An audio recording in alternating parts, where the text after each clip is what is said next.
Assalamualaikum warahmatullahi wabarakatuh. Bertemu lagi dengan saya, Yeni Aryani, CGP Angkatan 8. Pada kesempatan kali ini, saya akan memaparkan koneksi antar materi modul 2.1 tentang pembelajaran berdiferensiasi. Semua orang pasti pernah berperan sebagai seorang murid. Sebagai murid, kita pernah mengalami suatu kondisi di mana suasana atau kondisi belajar kita berbeda dengan orang lain, baik dari cara belajarnya, kemampuan belajarnya, maupun minat belajar kita. Oleh karena itu, ketika saat ini kita berperan sebagai seorang guru, kita seharusnya menyadari bahwa setiap anak itu memiliki gaya belajarnya masing-masing. Dengan kesadaran itu, tentu akan jauh lebih mudah untuk mendorong pencapaian prestasi belajar murid secara lebih maksimal. Untuk itu, sudah seyogyanya jika setiap guru mengenal murid secara lebih individual untuk dapat menerapkan strategi belajar yang cocok bagi proses perkembangan belajar mereka. Dengan demikian, diperlukan pemahaman secara menyeluruh mengenai pembelajaran berdiferensiasi guna memaksimalkan potensi belajar murid. Pembelajaran berdiferensiasi merupakan pembelajaran yang dikembangkan untuk merespon kebutuhan belajar murid yang berbeda-beda. Kebutuhan tersebut dapat berupa kesiapan belajar, minat belajar, serta profil belajar murid. Pada dasarnya, pembelajaran berdiferensiasi memungkinkan setiap guru untuk bertemu dan berinteraksi dengan murid pada tingkat yang sebanding dengan tingkat pengetahuan mereka, untuk kemudian menyiapkan preferensi belajar mereka. Pembelajaran berdiferensiasi menjembatani kesenjangan belajar antara murid yang pintar secara akademis di kelas dengan murid yang kurang pintar, sehingga tujuan pembelajaran yang diinginkan akan tercapai oleh semua murid.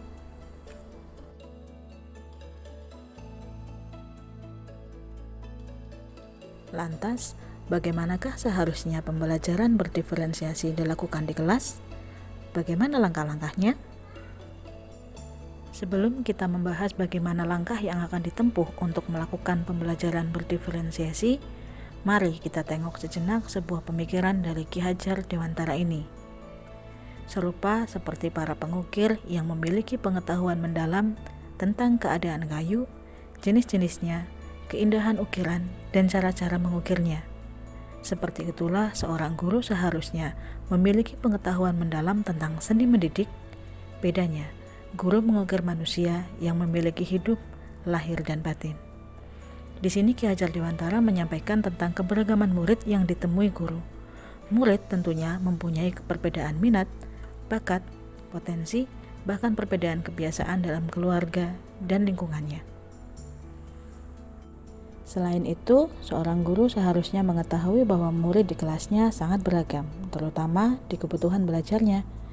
Namun yang menjadi pertanyaan adalah apakah guru tersebut memahami dengan baik kebutuhan belajar dari murid-muridnya? Justru yang banyak terjadi adalah guru sering melewatkan untuk mengidentifikasi kebutuhan belajar murid. Padahal poin ini sangat penting, terutama dalam pembelajaran berdiferensiasi.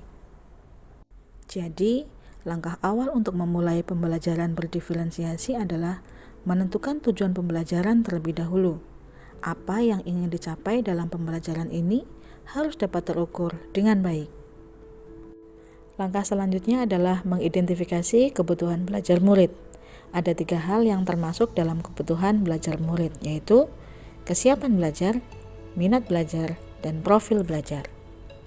Kapasitas untuk mempelajari informasi, ide, atau keterampilan baru disebut sebagai kesiapan belajar atau readiness. Tugas yang mempertimbangkan kesiapan belajar dapat mendorong murid keluar dari zona nyaman dan juga memberikan tantangan. Mereka tetap dapat menguasai materi dengan lingkungan belajar dan dukungan yang tepat.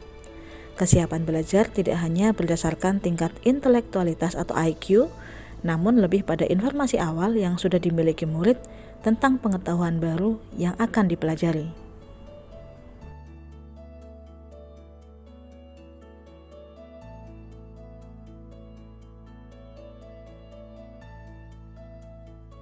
Minat murid adalah suatu keadaan mental yang menghasilkan reaksi yang ditargetkan terhadap situasi atau objek tertentu yang menyenangkan dan membuat mereka merasa senang. Minat dapat dikategorikan sebagai minat situasional yaitu keadaan psikologis yang dapat dilihat dari peningkatan fokus, usaha, dan pengaruh yang kadang-kadang diperlihatkan murid. Minat juga dapat dilihat sebagai kecenderungan seseorang untuk terlibat dengan objek atau topik tertentu dalam jangka waktu lama.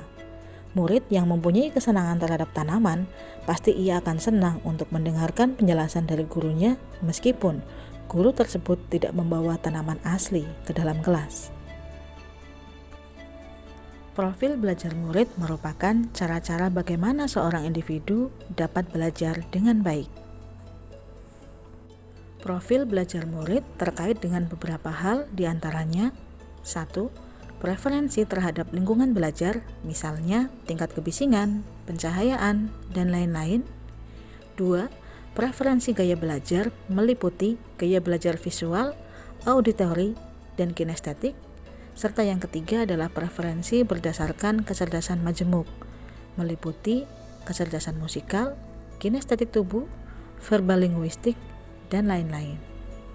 Kemudian muncul pertanyaan, bagaimanakah cara mengidentifikasi kebutuhan belajar murid?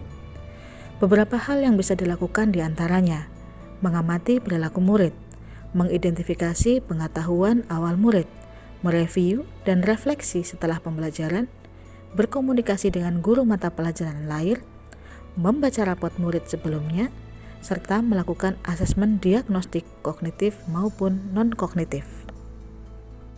Setelah mengidentifikasi kebutuhan belajar murid, guru dapat memilih strategi mendiferensiasi pembelajaran. Ada 3 cara melakukan pembelajaran berdiferensiasi di kelas. Yang pertama, diferensiasi konten. Diferensiasi konten adalah strategi yang membedakan pengorganisasian dan format penyampaian konten. Beberapa cara yang bisa dilakukan yaitu menyediakan materi yang bervariasi untuk mengakomodir berbagai gaya belajar murid. Misal, untuk kelompok visual, guru memberikan materi yang terdapat gambar-gambar yang menarik. Kelompok audio, guru menyediakan materi berupa video audio visual. Sedangkan untuk kelompok kinestetik, guru menyediakan alat bantu peraga dan lain-lain. Yang kedua adalah menyediakan berbagai sistem pendukung, seperti jaringan internet, laptop, LCD proyektor, kertas plano, spidol warna-warni, dan lain-lain.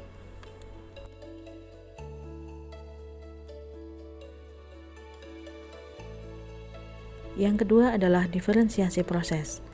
Diferensiasi proses adalah strategi dalam membedakan proses yang harus dijalani setiap murid yang memungkinkan mereka untuk berlatih dan memahami isi konten.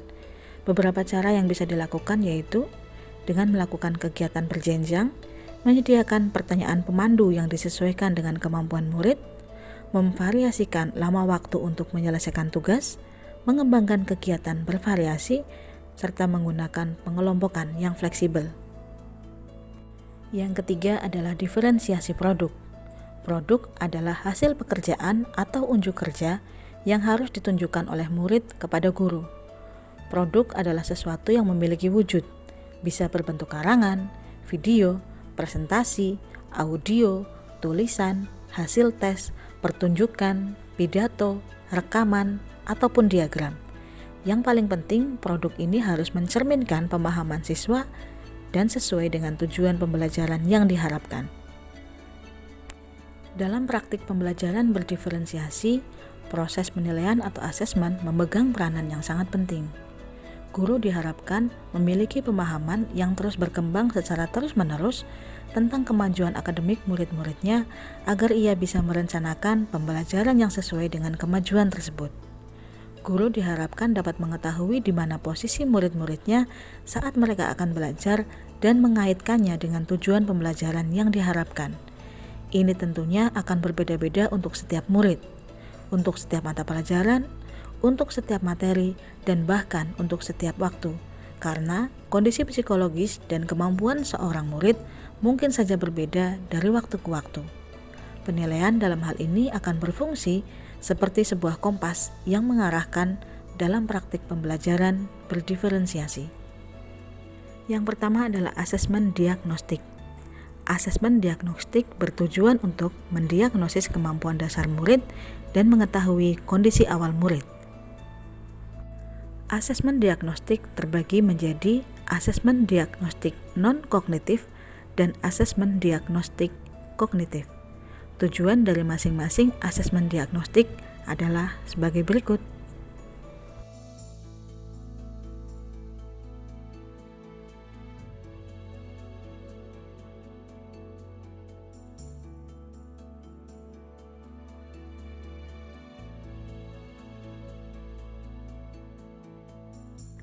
Yang selanjutnya adalah asesmen formatif.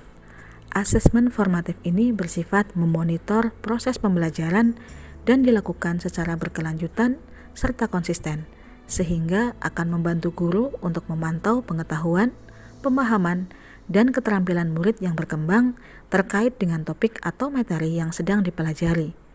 Hasil dari penilaian ini akan menjadi sumber yang sangat berharga untuk mengidentifikasi atau memetakan kebutuhan belajar murid, sehingga lewat proses ini, guru akan dapat mengetahui bagaimana ia dapat melanjutkan proses pengajaran yang ia lakukan dan memaksimalkan peluang bagi tercapainya pertumbuhan dan kesuksesan murid dalam materi atau topik tersebut. Penilaian formatif tidak hanya dapat dilakukan secara tertulis. Penilaian ini dapat dilakukan melalui kegiatan-kegiatan yang dapat dilakukan setiap hari, misalnya mengamati, menanya, merefleksi, bahkan berdiskusi, baik dengan teman sebaya maupun dengan guru. Sekarang kita akan membahas tentang keterkaitan antar modul. Yang pertama, keterkaitan dengan filosofi pendidikan Ki Hajar Dewantara. Pembelajaran berdiferensiasi sejalan dengan filosofi pendidikan Ki Hajar Dewantara karena guru benar-benar berada di posisi pamong yang menuntun murid untuk mengembangkan minat, bakat, dan potensinya sesuai kodrat alam dan kodrat zaman dalam mencapai tujuan pembelajaran, serta menjadi manusia merdeka yang mampu bertanggung jawab atas semua keputusan yang diambilnya.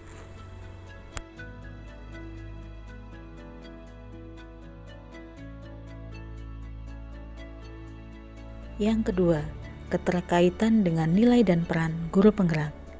Pembelajaran berdiferensiasi merupakan penerapan nilai guru penggerak, yaitu berpihak pada murid. Selain itu, dalam mewujudkan pembelajaran berdiferensiasi yang benar-benar mengakomodir kebutuhan murid, guru harus senantiasa berinovasi, belajar mandiri, dan bahkan bila diperlukan bisa juga berkolaborasi dengan guru lain agar pembelajaran lebih bermakna serta selalu berefleksi atas pembelajaran yang dilakukan. Yang ketiga, keterkaitan dengan visi guru penggerak. Pembelajaran berdiferensiasi merupakan salah satu upaya untuk mewujudkan visi yang sudah dibuat selaku guru penggerak, yaitu mewujudkan peserta didik yang berakhlak mulia, mandiri, bernalar kritis, kreatif, kolaboratif, inovatif, dan berjiwa nasionalisme. Yang keempat, keterkaitan dengan disiplin positif. Dengan pembelajaran berdiferensiasi dalam konteks merdeka belajar akan menumbuhkan kebiasaan belajar positif dan lingkungan belajar yang positif pula. Dengan pembiasaan positif ini diharapkan timbul motivasi intrinsik atau dari dalam pada murid agar senantiasa menerapkan nilai-nilai kebajikan di dalam keseharian mereka. Sekian pembahasan koneksi antar materi modul 2.1. Semoga bermanfaat. Terima kasih. Wassalamualaikum warahmatullahi wabarakatuh.